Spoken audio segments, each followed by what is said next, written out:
Hi, I'm Rob and welcome to another T.W White Sons video review. This car today is a Jaguar E-Pace. So this is Jaguar's smallest SUV model, sits below the F-Pace. It's been around for a little while now, but this is the updated version of the car, and it's sitting here in a R-Dynamic specification, which is the sporty trim SE, which is the middle of the free range of the free trims in the range. I believe there's an SSE and a HSE.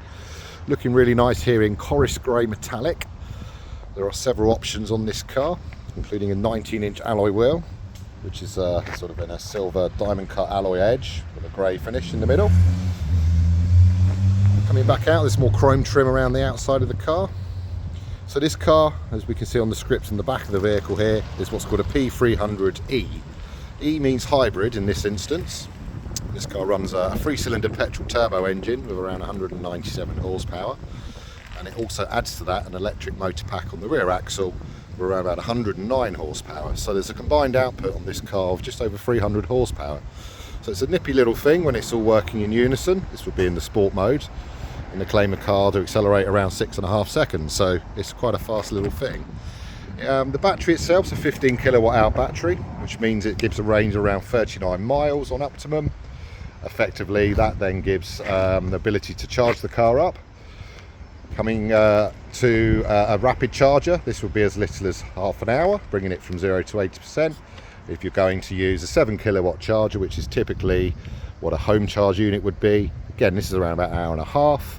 And of course, if you use the 3-pin plug provided with the car, this could be up to 3 or 4 hours. So useful if you're at home and you haven't got a home charger and you're just topping up. But certainly using a rapid charger rated at around 50 kilowatts, this is as little as half an hour. So, the R-Dynamic trim, you get a nice glossy black grille here, these rather imposing air vents, and the R-Dynamic script actually made clear front and present on the actual grille here. We have LED lights. These have also got dynamic indicators. They also appear on the door mirrors, and again the chrome sets off nicely against the sort of chrome or rather diamond cut alloys. All chrome on the back. These are sort of faux exhaust, pretend exhaust if you wish. You'll also note rear parking sensors, that accompanies the front, and also front, rear and side cameras giving a surround view around the vehicle. So yeah, good looking car. There's lots of styling cues from other Jaguars, and I think namely this is the F-Type, the sports car, and of course you'll see a similar thing inside of the car. There's a long sweeping grab handle sort of central to the passenger side, and that mimics the F-Type sports car. So starting at the back, there is a touchpad which opens up a powered tailgate. This could be fob operated or can be indeed used from within inside the car. There's an internal switch. Boot storage, which has got a 40-20-40 split. Under storage is predominantly for the cables, so you have the rapid charge cable and your 3-pin plug in there. There also means there's no spare. Instead of that, you get foam and compressor unit. This would allow you to reinflate a small puncture in a tyre. The seats do fold down as well, and of course use the power tailgate button to power the button back down. Okay, so coming round to the back of the car, mentioned the 19-inch alloys there, which is an upgrade. The car also has, while I'm outside, a large panoramic glass panelled roof, which again is an upgrade for the car. Inside we've got the duotone leather interior, which is black with a white stitch. It's perforated on the centre sections. There is a pull-out armrest for passenger comfort. Again, carrying 4 only, or 5 with 3-point belts across the rear, plus Isofix for children's safety seats. We have Jaguar tailored mats in the back here, and then there are several inputs for charging devices. These are the 12-volt style. Up front, we'll show you the USB-Cs that are with the car. So looking good in a monochrome. It sort of matches the grey, the Chorus Grey exterior, and the upgraded 19-inch alloys. Coming into the front of the car, again we have a powered driver's seat. This has got many sort of functions on it, so lumbar, tilt under the thigh, again looking good with the perforations around the centre and the base of the seat, and the white stitch, which also runs onto things like the armrest, the centre console, the dash itself, giving a sort of a leathery look. Coming across onto driver's door cards, one of the things which links to the driver's seat, of course, is the memory function, which gives 3 different stages. Power folding mirrors, they also power in when you lock the car. Coming down, again, there's a section of switches there, predominantly for your fuel release and your powered tailgate. So we'll hop on inside. And the first thing you're presented with is a rather large digital display here. So this is giving key information before startup around range in the car. So it's 25 miles apparent currently. The actual optimum range is 39.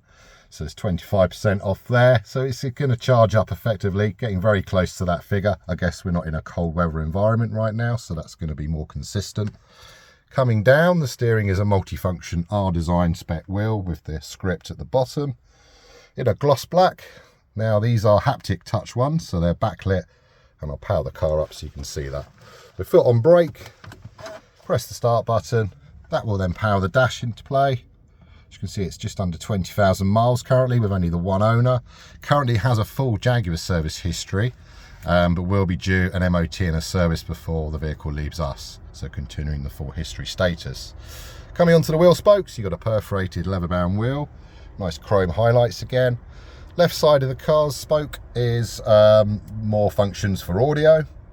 You've got a pre-programmable button here, so you can preset this for various things that suit you. So that could be your favourite sat-nav destination, a frequently used telephone number, things like that. You've also got telephone preparation, so it will prep by pairing the phone into the car. This will also unlock Apple CarPlay. Coming across, we've got more safety related functions. There's a speed limiter for the car, a lane departure function, of course, so that would alert you when you drift out of the lanes, unless of course you indicate and let the car know. The car has an optional heated steering wheel, and this will go in unison with the heated seats. So nice to see actual controls for climate control, not hidden into the tablet like some manufacturers. So easy to use. Basically you can grab a great big controller, so it's easy to precisely control the temperature. It's got a left and right sided split, of course. And of course, to do the heated seats, it says on there, push, give it a push, and then you've got several stages of heat which you can activate. Push it back and it returns to former, which is the actual temperature of the cabin. Again, another car feature which is Jaguar specific is a heated front windscreen. So there are sort of very faint lines through the actual windscreen glass. You probably won't see it by doing that, unfortunately, but you will when you're sitting here. And that will defrost in unison with the rear window, which would also do the door mirrors. So coming down, more features. So we have a redesigned center control here. So again, this is part of the update. Physically, appearance wise, the update on the car doesn't look to be too significant from the original Series E-Pace, but they have redesigned the car underneath, strengthened the body shell, and this is all in aid of the new sort of drivetrain that's in this particular car, which is the hybrid drivetrain. So you have a full auto mode with a sport function. Using the sport function will bring into play these rather large, really nice looking aluminium paddles.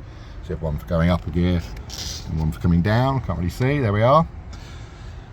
Okay, so things that you would expect on a premium car, the lights are automatic and they're LED, and as are the wipers, and they work off the rain sensor at the top of the windscreen itself. Coming down, there are different driving modes for the car. Use this rocker switch here. What it will do is it will show on the dash. So I'm going to give it a rock, and the first thing you'll see is an eco mode. So what this will do is predominantly run the car electrically. If it needs more power, then it will kick the engine on. This is by throttle pressure. Push it again and you go into ASR mode, and what that does is for low grip scenarios. So actually when you push the button, it activates the tablet. This will then allow the car to select second gear to launch. It will then manipulate the traction control on the throttle to allow the car to drive away. The car technically is four-wheel drive with a front driven axle by the engine and the rear axle driven by electric motor pack. There is a full dynamic mode, which point all the 309 horsepower is available to you. I guess they've capped it at 300. I think that relates more to the German term, which is PS, but 309, so a P309e would have looked a bit odd. So coming back down again, we have some more functions. We have an EV mode, which this instance will allow you to do one of three things. One is to drive it in hybrid. One is to save the charge for a point in the journey when it's more appropriate to use it. So this could be a low emission zone. And then there is EV, which will then use EV, lock out the engine as much as it can. It will always kick on if you ask for a more acceleration than the EV can provide, just for safety reasons purely. Okay, so turn that fan down, it's a little noisy. Coming on to the Pivi Pro, this is an 11.4 inch screen, which is one of the biggest screens fitted to a Jaguar E-Pace. It's a nice, super clear thing to use. It gives you access to Jaguar's navigation. So you've got a great big screen, just type in where you want to go, or there is a voice command function to do exactly the same on here. So coming back out of that, so that's it's nice and easy to use. Just touch the screen. That's it, just come out of that, and then you can use your fingers, and it works in a really slick way, you know, like a decent mobile phone would. Coming back down to the home function, then it splits it into 3 individual tiles. Then you've got media across on this side, so this will bring up your digital radio, so you can go and look at stations, and it will list them all. It's very easy to use, and again, it's very slick. Just use your finger to zip up and down. Coming back out of there, we can go into other functions here. So you can also use the tablet for Apple CarPlay. They're looking at the cameras around the vehicle. So again, not necessarily having to engage reverse. So you've got a 3D view as well. And that will just give you a surround view currently, so left and right sided as well. And of course an above view there. So you can also see all the sensors around the vehicle. So I guess if you can't park this car, you probably shouldn't be driving. Coming back out, coming into here, you've got things to do with the efficiency of the vehicle, and this will then give you ways to save energy. I mean, if you put things like the air conditioning on or heated screen, you can see that it takes some energy out of the car. So of course you can then work on being more efficient with your energy use.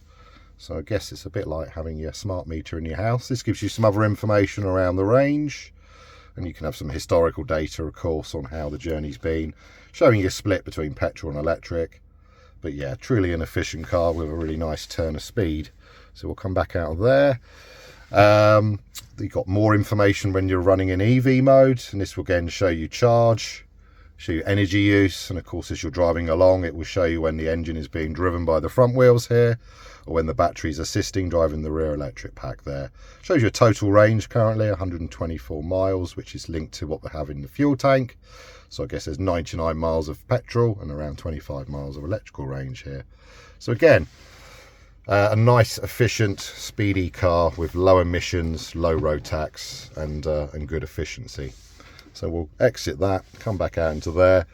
You've got the phone access, of course, so just pair your phone, and then of course you can use Apple CarPlay, and that will then bring this tablet into the CarPlay function, using your own mapping, using your own media sources. You can still use all that using the digital radio or FM, but again, if you're accessing it, you're likely to be streaming music from one of your players. Okay, so the car has a panoramic roof, which is again from the inside. There's a blind which powers back. It's a fixed roof, doesn't open, but it is UV light reflective, so it shouldn't allow too much heat soak. And of course, if it starts to get warm in here, just pull the blind back over. Another accessory, I'm not sure if you can see this, but you've got a suede cloth interior headlining. Again, another accessory, so it's a version of suede. It seems to mark up like suede, looks really nice, looks very premium of course. Some of your sunglasses.